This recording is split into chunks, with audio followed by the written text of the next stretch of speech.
Hi, Janice. Hi, how are you? I'm well, and you? I'm very good. Today we're talking about 4 tips for writing a will your heirs won't fight over. This is by Liz Weston over at dallasnews.com. Thank you, Liz, for this great article for us to chat about. Janice, why don't you start us off? Okay, so first line is creating an estate plan that is a gift to the people that you leave behind. But we both know that heirs do fight. It's just the reality of, going through this whole process. But she's giving 4 tips here on how to make it a little easier. So number 1 is name the right executor. Now, typically you would pick, they're saying here that you could pick the oldest of the children maybe, but that might not be the correct one that you would want to do the job. They said rather than considering the age or who they are, maybe think of the skills that are going to be needed for the job. Talk to the attorney, that let them know, maybe a little bit about each person and who can handle it. So they're saying just pick the right one originally. How do you feel about that? Yeah, absolutely. This is something that as I've gone through my career as a professional executor and probate attorney, I've come to realize how silly this custom is. Folks tend to treat naming their executor like naming their best man or maid of honor, like it's who's my favorite. That's not how you should approach it. Right. It is not a designation of honor. It is a job, and it's a tough job actually. So you go based on skill set and availability because it's such a time consuming role. If you name your son or daughter who has an infant and is also working a corporate career, 7 to 7, there's no way they can reasonably take on the additional obligations of being the executor as well. So it's a combination of, do they have the time? Do they have the life skills? If your eldest is still only 22, 23 years old and they've never even filed their own tax return yet, this is going to be a lot of learning curve being an executor. So a lot of people think it also boils down to trust, and sometimes using a objective professional can be a very good substitute for trust because, professionals, in lieu of trust, they have liability, Right, and self-interest, right? So, and experience, right? So if you have an attorney or a bank that knows that they're on the hook for any wrongdoing, and they're keenly aware of it because they operate in the court frequently, that might be more of a deterrent from wrongdoing than something as squishier like trust. I hate to sound so cynical about it, but right. No, yeah, absolutely. And it's a long process. Sure. And one also super important point is that bias or even the appearance of bias between the heirs and the executor can cause huge problems. And what I mean by that is, let's say the executor is Uncle Bob, and there's 5 nieces and nephews who are the heirs. If Uncle Bob has a really tight relationship with one of the nieces, they talk on the phone, they have Sunday dinners, and he doesn't have a bad relationship with the other nieces and nephews, but he's not as close with them. There's going to be this perception that she gets more information or that she'll get slightly better treatment. And even if Bob is literally, stone cold objective, just that appearance or that perception of bias can cause problems. And what I mean by cause problems is cause more lawyers to get brought in, more fees, more expenses, more problems. Absolutely. And you've talked about that before. It does happen. Would you say it happens often or just sometimes when you have the I'd say it family happens. discord? I'd say resentment or stiff feelings from these kinds of things happens often. The only question is, to what degree will it manifest itself, right? Okay. Will it just be snide comments on the side like, well, she always was your favorite, or will it be full over on Thanksgiving dinner? Here, talk to this guy. He's my attorney now. Right. So it's just a matter of trying to maybe nip it just a little bit so it doesn't get bigger. Or bring in a professional who is completely objective and who is not a family member with no stake or relationships. Correct. Absolutely. That's a great idea. Number 2 would be to include personal property. So some of the smallest things, they say a childhood toy, a holiday decoration, a piece of costume jewelry can trigger the biggest family fights. So they recommend that they this is where I'm going to need your help a little bit. So they make a list of who should get what. And I was reading this to say like a specific, like an heirloom ring that came from great grandma. Now you have it and it's, what's it's worth. How do you do that? Do you keep a list? Do you put it inside of the will? What's the best way to people to give like a specific piece of tangible property? So my experience is a little different. And again, we've done hundreds of estates. So this is based on that data sample size. It has not been my experience that folks fight over sentimental items as much as just not that often. Certainly not worth drafting your will in a very certain way and potentially causing even greater problems. So here's what I mean by that. So the concern here, the risk that we're talking about is, if the will says my executor will just divide up all my personal property evenly amongst my heirs. What if my daughter wanted the ring, but the son gets it? That's going to cause a problem. If it's monetarily roughly equivalent, if everything is appraised, if the jewelry is appraised and the car and the, I don't know what else, and antique furniture is appraised, the heirs tend to work those things out.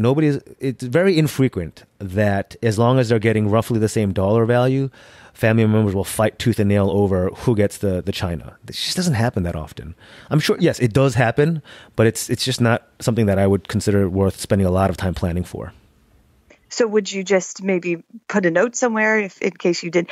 I'm really feeling with this article that communication is the key. So they talk a lot about, talk to them and tell them or communicate with them and let them know, what you're thinking ahead of time. Not like anything like a big presentation or anything, just a quick like, hey, I'd like so-and-so to have or so-and-so to have. But would you recommend, like a Post-it note on somewhere or anything like that?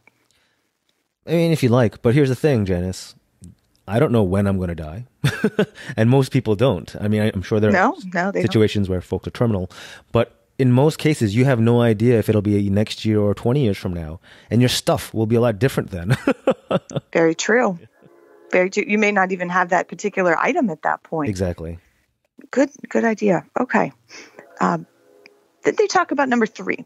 Don't tie up the money for too long. So this particular bullet point has quite a few different things inside of it.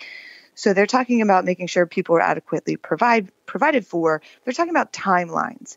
So for example, sometimes trusts are created to allow the children to inherit after the surviving spouse passes. But if the surviving spouse is almost the same age as of the children, maybe from a first marriage, that could be a long, resentment-filled wait. So planning for that, maybe thinking of the ages, but then it talks about, which I think you and I might disagree with, is the way they're saying it here is that in a trust, they leave money to children at certain ages, which we've talked about, and where you don't give it all at one time. When they turn 18, here's $1 million. They set it out for maybe 21, 25, the rest 30. But what they're saying is that some people use these provisions to drag it out over decades to restrict. But I think we disagree with this because we feel that those timelines are in place probably to protect the assets and not have them all spent at once. What do you think? Okay, so there's 2 examples we're talking about here. The bottom line is this is almost exclusively about trusts. If you've set up a trust in your will, how long is too long to stretch it out to give it to your heirs before it becomes a source of resentment? That seems to be the point here. And in the first example you gave, that's probably some bad planning. If your second wife, or if your spouse at the time of your death is like roughly the same age as your adult kids, and I think an example, everything goes to the surviving spouse, and the kids only get after the second spouse passes away. That basically means your kids don't get anything. So that's just kind of bad planning. I think that would have to either be done very intentionally. So I guess you wouldn't really care what your kids think, or by bad planning. So you just make sure you get a good attorney. Planning. Yeah. The second example is more common, and I kind of disagree with the conclusion on it. So here's the second example. Very common in your will is that if you have minor kids, you don't want to give it all to if both parents die, you don't want to give everything to your kids the moment they turn 18, which is technically when they become adults. I mean, just imagine, like you said, Janice, an 18-year-old receiving $100,000, $300,000, $1 million from life insurance, from whatever. And I've seen this happen. I'll tell that whole story at another time, but it does not end well. I've seen it happen several times. No. So No. what's the mechanism that most attorneys use to prevent that? You do these trusts that pays out in structured periods. And the example they give is kind of a typical example. 1/3 of their inheritance at the age of 21, the second third at age 25, and the balance at age 30. Right? It can be different ages, but that's roughly that's a pretty common set of ages. But however, the conclusion here in this article is that kids might get resentful that their money is held for that stretched out period. I mean, I guess my answer to that is too bad. Yeah, tough. A 25-year-old says, "I want my money now," is like kind of proof that it was a good idea to keep the money Don't need the money. in trust. Right. And you and I are well over 30-ish.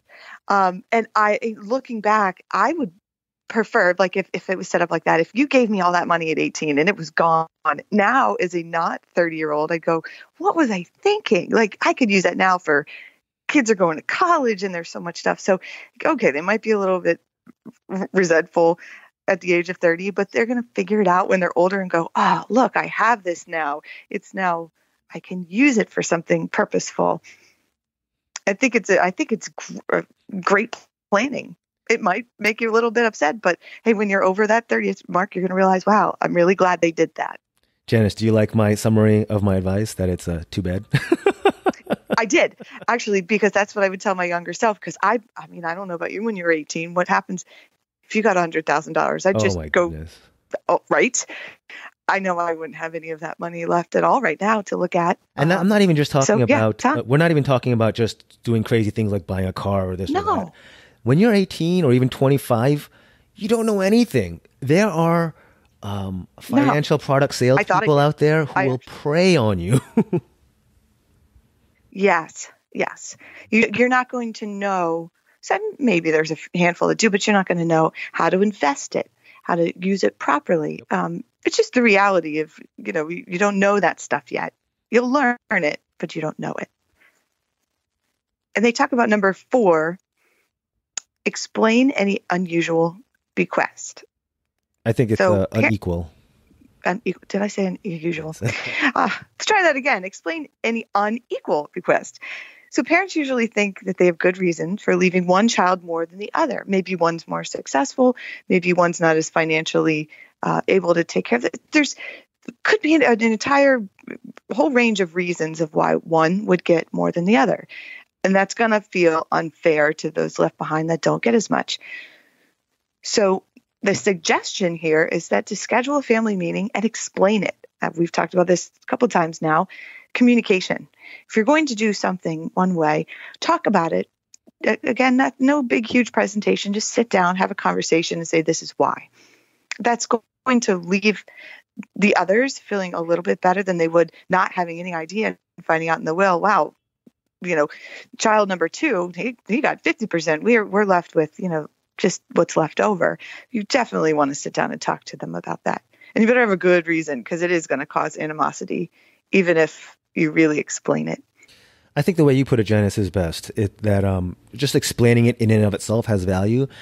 Kind of feel like no matter what, if someone, how do I put this nicely? There are many situations where folks heirs will feel slighted kind of no matter what, right?